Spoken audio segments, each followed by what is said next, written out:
Subscribe to my channel. So for over 30 years, Harry Houdini dazzled audiences with his different stunts and superhuman endurance. So what finally put him 6 feet under? The Hungarian-born escape artist jumped off bridges while handcuffed and wearing leg irons.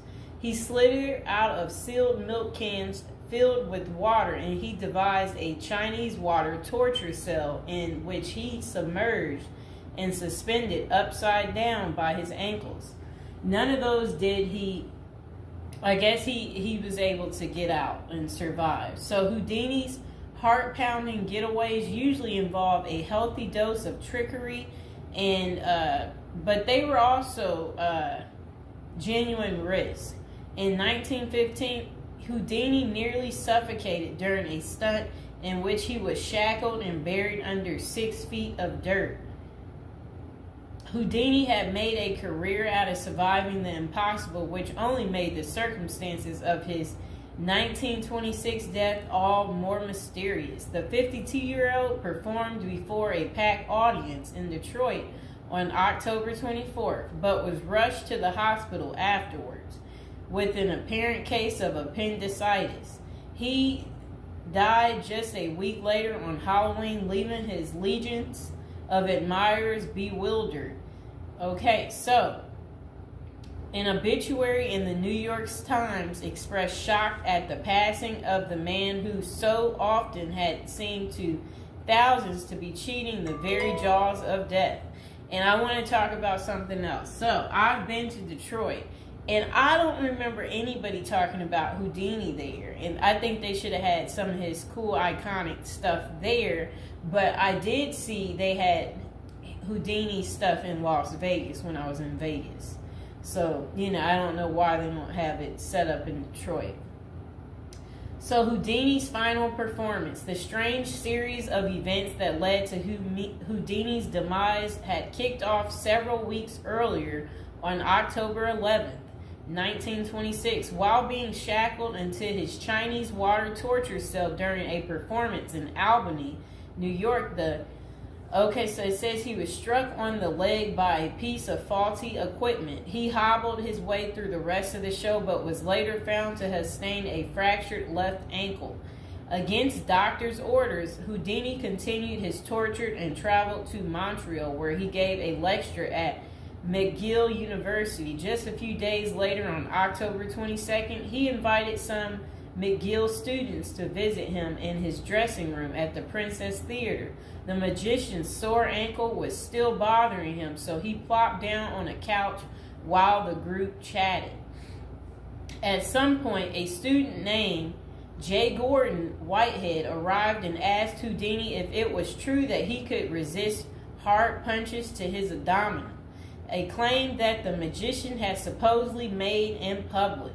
According to witness Sam Smits, when Houdini said the rumors were true, Whitehead abruptly delivered 4 to 5 terribly, forcibly deliberate, well-directed blows to his stomach.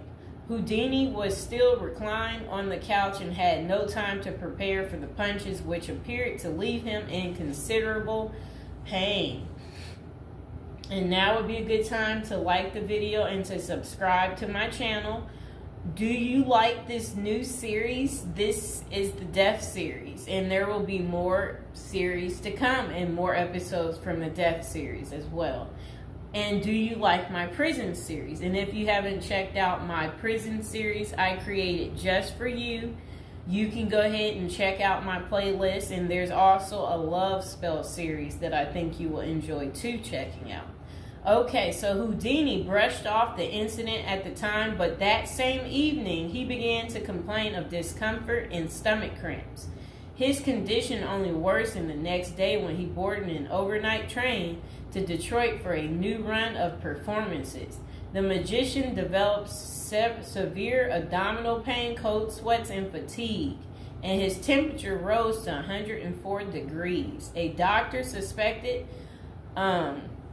appendicitis and instructed Houdini to go to a hospital, but the performer insisted on taking the stage for his opening night show at Garrick Theater.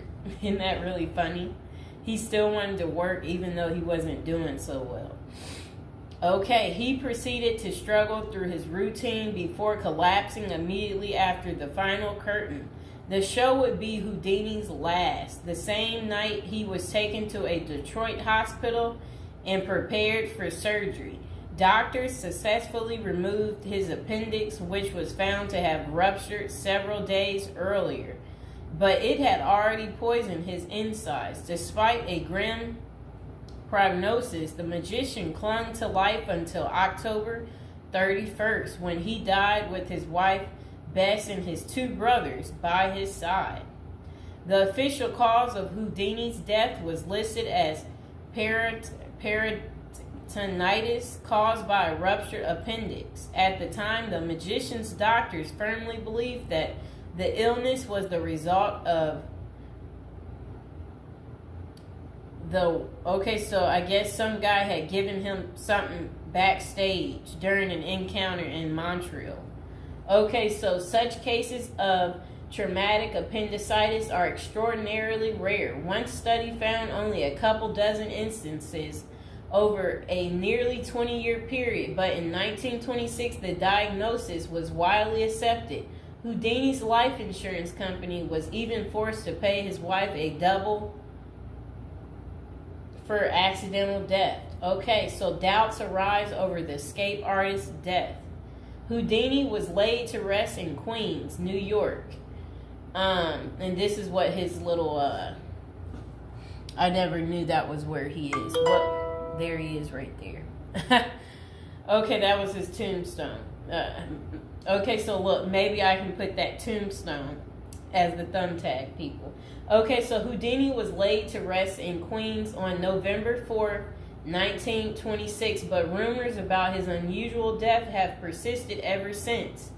Many of the theories tend to focus on the magician's contentious relationship with spiritualism, a pseudo-fed religion whose adherents once claimed it was possible to communicate with the dead through seances and mediums. Houdini, a born skeptic, had spent much of the 1920s on a mission to debunk the spiritualist claims and expose its top psychics as frauds. The crusades earned him several $1 million worth of lawsuits and more than a few enemies, but at the time of his demise, he showed no signs of letting up. Just a few months earlier, he had testified in front of Congress in support of a bill to outlaw fortune-telling in Washington, D.C. Could Houdini's meddling have gotten him killed?